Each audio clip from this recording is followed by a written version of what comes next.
Hey everyone, my name is Sapna Dhamija, one of the IELTS experts at your IELTS partner platform. So today in this video, you will listen answers of some follow-up questions. You will come to know that how strong opinion you should have in front of examiner. Stay tuned till end. Hey everyone, so the first category in the follow-up part would be based on traveling. What are the benefits of traveling? In my point of view, there are many benefits of traveling. First of all, I would believe that traveling broadens one's mind, and it's really helpful to get the first hand knowledge of different places and people.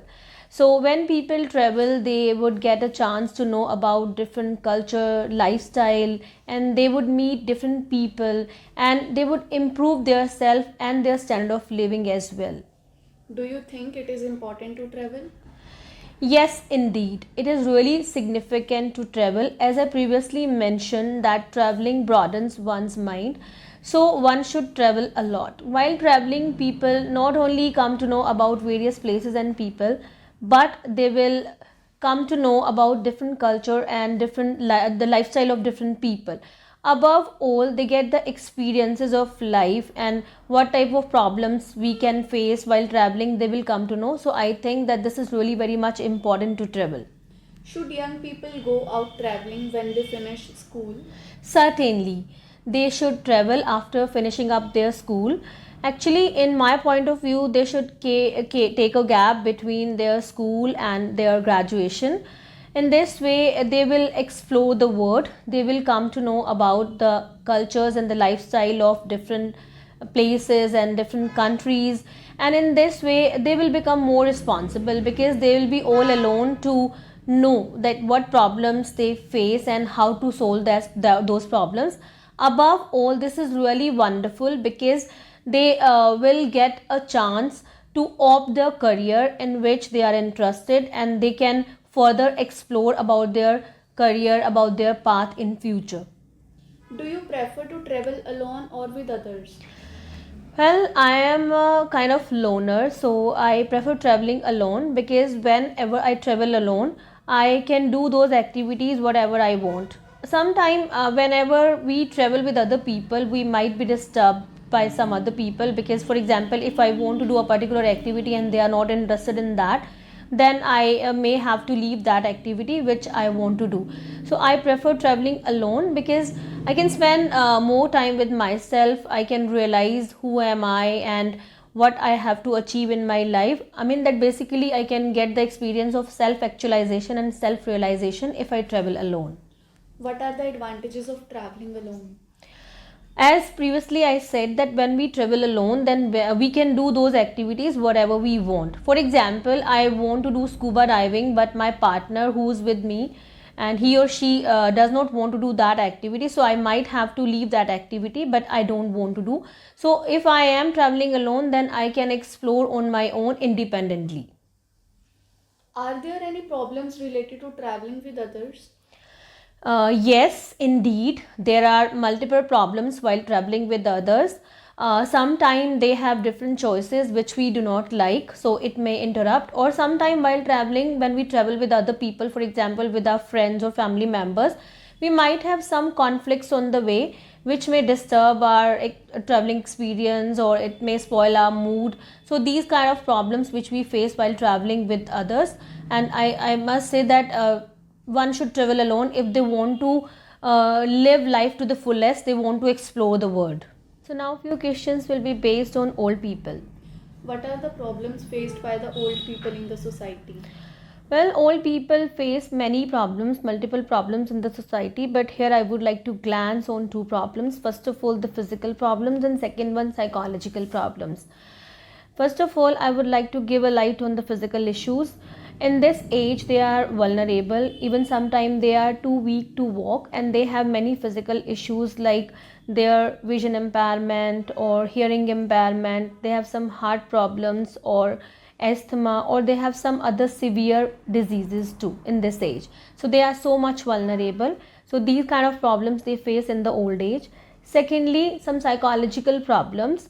as the family system has been changed a lot. Nowadays the families are transforming into the nuclear families. So in the nuclear families they may remain alone, which leads to stress, hypertension, depression, or they feel more insecure and lonely in this age. What can the society and the governments do to help the aged? Many things can be done by the society and the government in order to protect older people. First of all, I would like to talk about the government duties and the government responsibilities. As most of the old people are highly dependent over the government, so it is the responsibility of every government of the nation that they must handle, they must take care of them. First of all, the financial stability in this age, it is required. So the government can provide them pension, allowances, or free traveling. Medical expenses must be borne by the government, and some other facilities should be provided, whatever the required on the daily basis.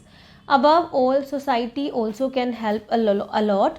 Many community centers should be established where they must spend their time with the same age group people, and similarly society must respect them in this age because they are too vulnerable in this age.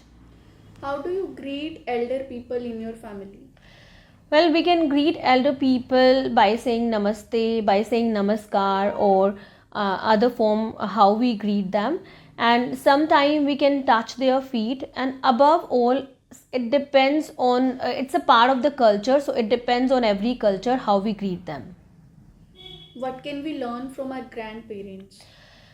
There are immense things which we can learn from our grandparents. We can develop various virtues, various traits in our life. We can learn how to do cooperation with others, how to help others, moreover, how to be patient in the difficult situations of life, teamwork, sharing, caring, love, warmth. So these traits and qualities must be developed or must be inculcated by elders in us.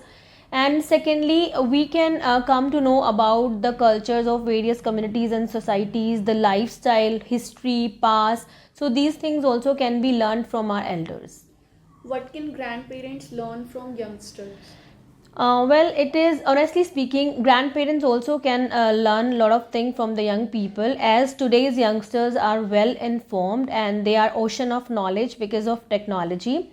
Nowadays, we are in the internet era, and there is a revolution of technology and the revolution of internet everywhere. So youngsters have huge knowledge, so they can pass this knowledge to the older people related to technology, related to the new society, the modern world, and about the new culture, new lifestyle.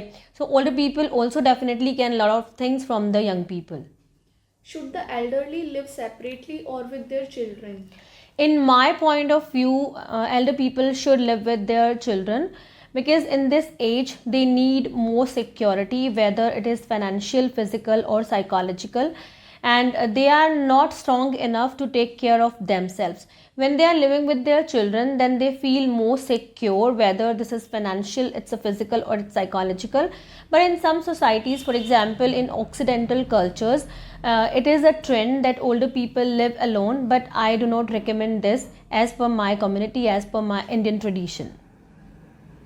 Thank you so much. So in this way you can answer and you can improve or brush up your follow-up part. Thank you.